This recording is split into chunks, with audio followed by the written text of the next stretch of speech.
Assalamualaikum warahmatullahi wabarakatuh. Saya Muhammad Yursi bin Muhammad Anwar. Nombor pendaftaran 10 DTK 20F2021. Pada hari ini kumpulan saya ingin membentangkan iaitu penjenayah cyber yang semakin berleluasa dalam masyarakat di Malaysia. Mulakan saja untuk membentangkan tajuk ini iaitu 4 punca-punca yang berlakunya jenayah cyber. Antara punca jenayah cyber ini ialah sukanya untuk mengenal pasti. Perbuatan yang selalunya penjenayah cyber ini akan buat iaitu mengodam, menyebar berita ataupun maklumat palsu, menyebar virus dan lain-lain lagi. Punca yang kedua iaitu sifat ketamakan manusia itu sendiri. Selalunya mereka ini tidak puas hati ataupun tidak bersyukur dengan harta yang mereka ada. Jadi mereka mencari jalan yang mudah iaitu mengakses sesuatu laman web demi kepentingan diri mereka sendiri. Jadi setengah manusia ini mementingkan hasilnya dan mereka tidak ambil peduli akan cara mereka mendapat hasil tersebut. Punca yang ketiga iaitu peningkatan penggunaan internet. Dalam era yang maju ini, terdapatnya teknologi yang canggih-canggih seperti telefon, komputer dan sebagainya. Jadi bila berlakunya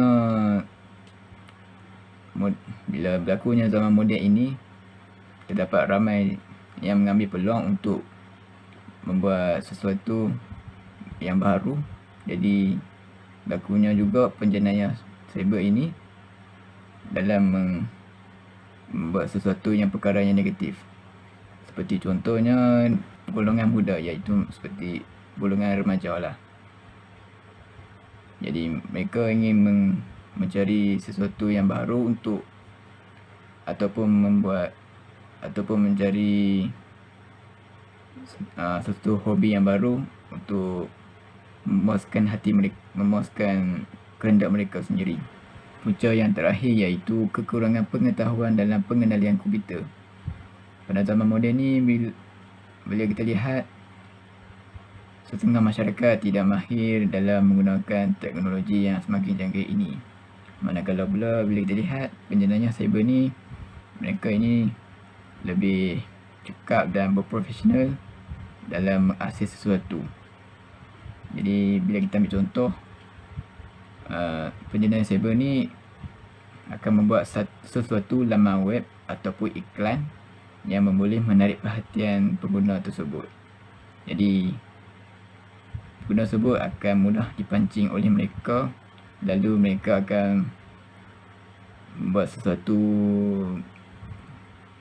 seperti contoh mentanda sign ataupun memberi akses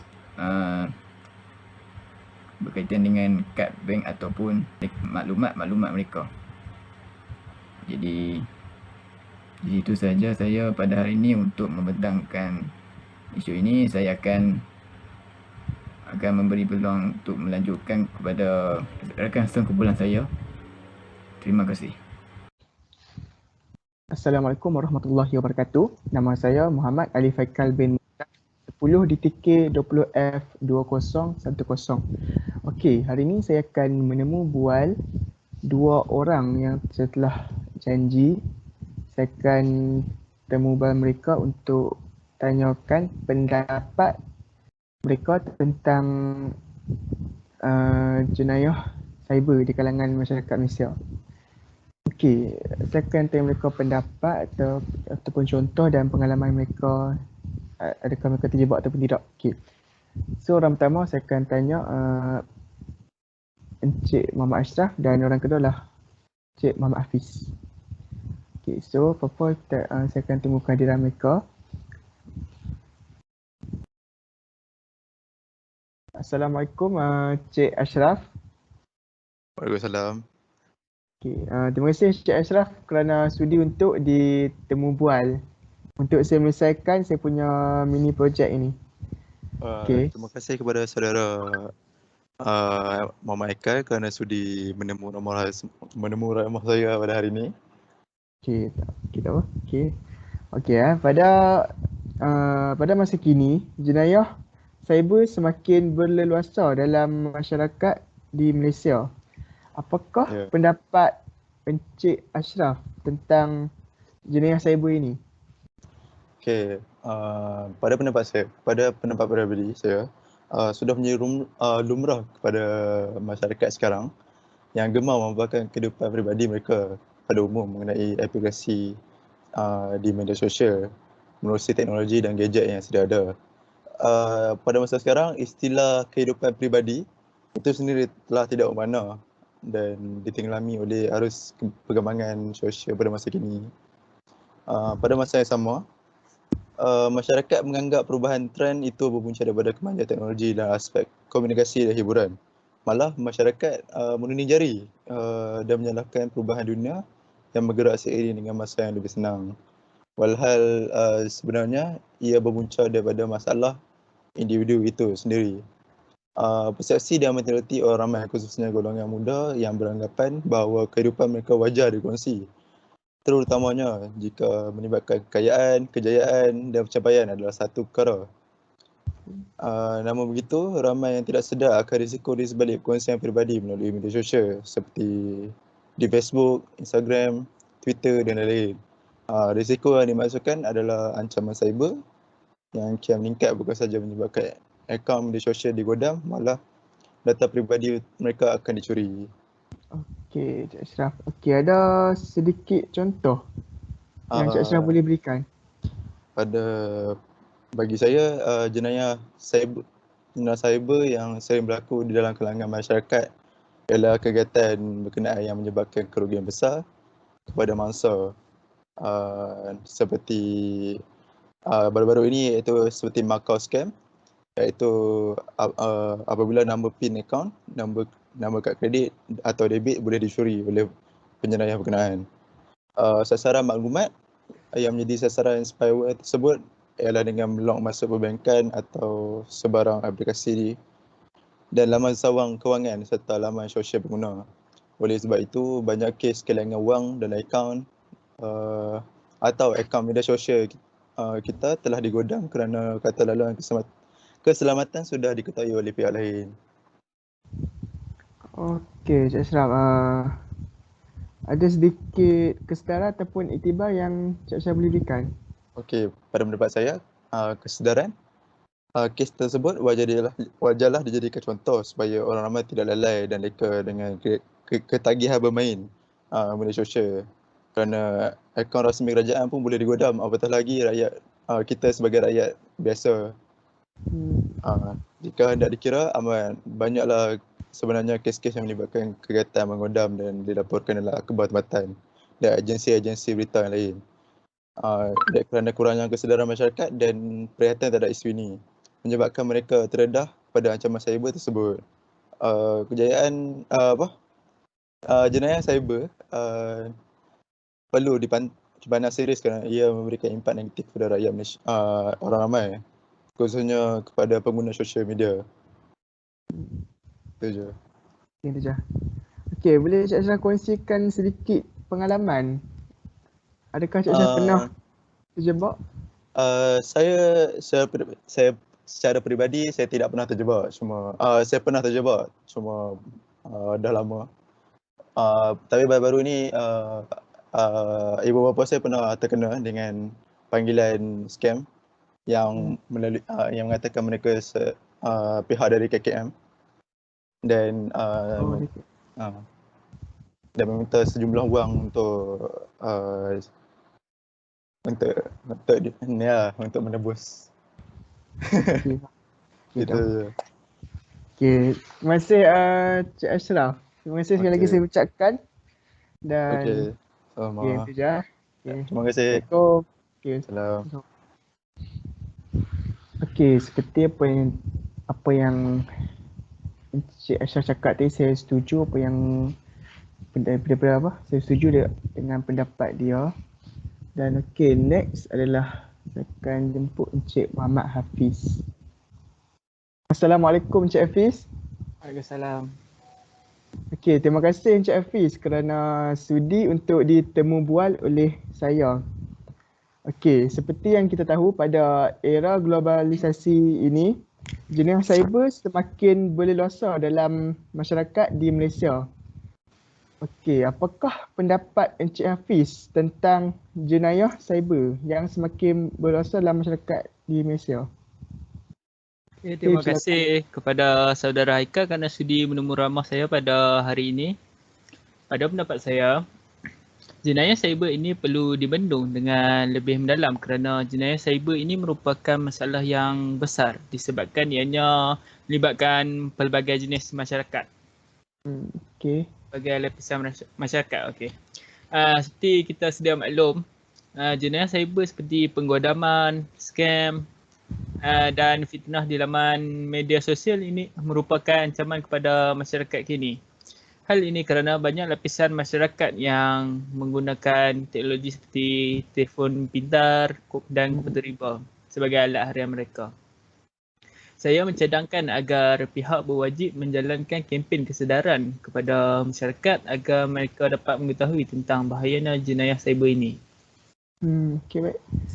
Selain itu, pihak-pihak wajib yang menguruskan sistem keselamatan sesebuah sistem hendaklah senantiasa menaik taraf sistem dan menaik taraf tahap keselamatan sesebuah sistem itu agar ianya tidak mudah digodam oleh penjenayah cyber.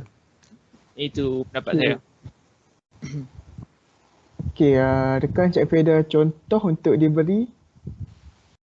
Contoh jenayah cyber.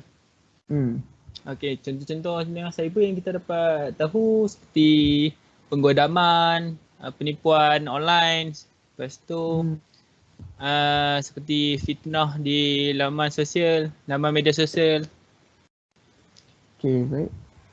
Okey, Encik Hafiz, adakah Encik Hafiz pernah mengalami? Saya pernah mengalami jenayah cyber ini. Saya pernah ditipu online ketika membeli sesebuah produk di laman media sosial. Saya menyadari saya ditipu apabila barang yang dibeli itu tidak sampai dalam masa yang ditetapkan.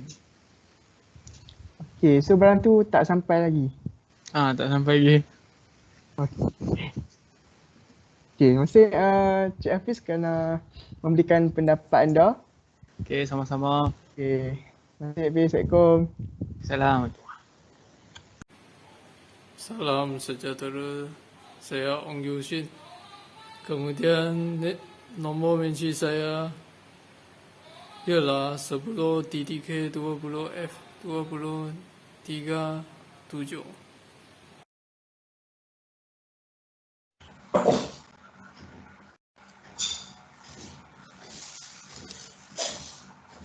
Hari ini saya akan bentangkan tentang impak dan kesan jenayah cyber.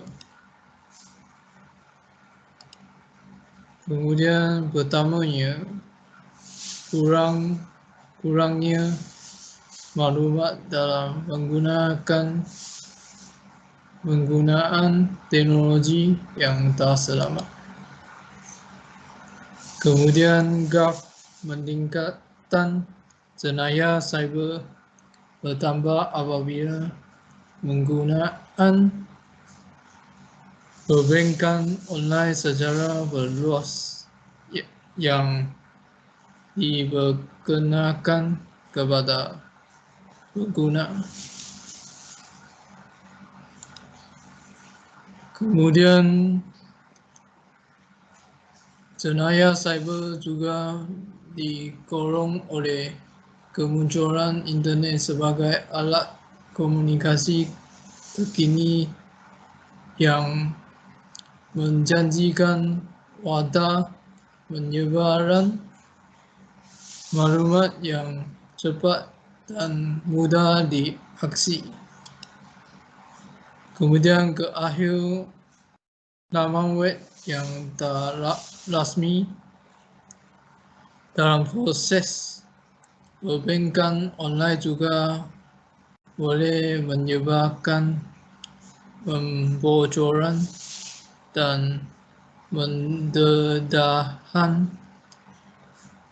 kata laluan atau password kepada berjenayah cyber. Nama saya Muhammad Nur Sayyid Rahimi bin Muhammad Nur. Nombor pendaftaran saya 10.K20F208. Pada slide seterusnya, saya akan membahas dan ataupun menyampaikan contoh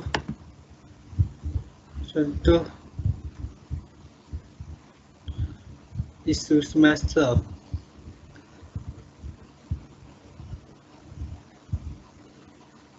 Yang pertama ialah terdapat peningkatan terhadap aduan jenayah cyber yang meningkat 99.5%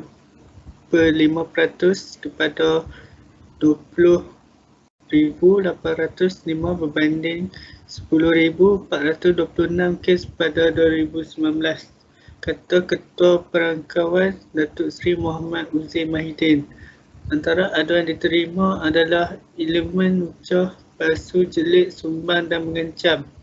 Dr. Awani bersama Ketua Unit Pemasaran dan Komunikasi Tarbiyah Keselamatan MRM Harun Ikram Mohtar bagi mencakap bagaimana cara untuk tingkatkan tahap keselamatan cyber.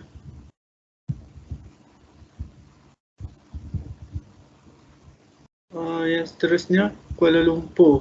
Perdana Menteri Datuk Seri Ismail Sabri Yaakob berkata, ASEAN boleh memanfaatkan kepakaran usaha dalam teknologi digital bagi memerangi jenayah cyber. Beliau berkata pelaku jenayah cyber mengambil kesempatan terhadap peningkatan kadar perkhidmatan dalam talian ketika pandemik bagi menyebarkan ideologi dan melakukan jenayah cyber.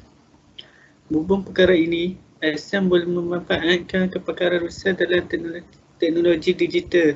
Katanya ketika berucap secara maya pada sidang kepuncak ASEAN Rusia yang keempat yang diadakan sempena sidang kepuncak ASEAN ke-38 dan 36 pada hari Khamis. Sekian, terima kasih daripada saya. Kesimpulan yang kita boleh ambil daripada tajuk penjenayah cyber ini, teknologi yang semakin canggih, terdapatnya juga kekurangannya, iaitu penjenayah cyber yang memberi kesan negatif kepada pengguna-pengguna yang lain. Oleh itu, kita haruslah berwaspada seperti sediakan payung sebelum hujan. Kita hendaklah menyimpan sistem data ataupun maklumat kita daripada didedah oleh mereka. Jadi kita juga haruslah berhati-hati semasa menggunakan rangkaian internet ataupun dalam melayari laman web. Sekian daripada kami di sini. Terima kasih tuan.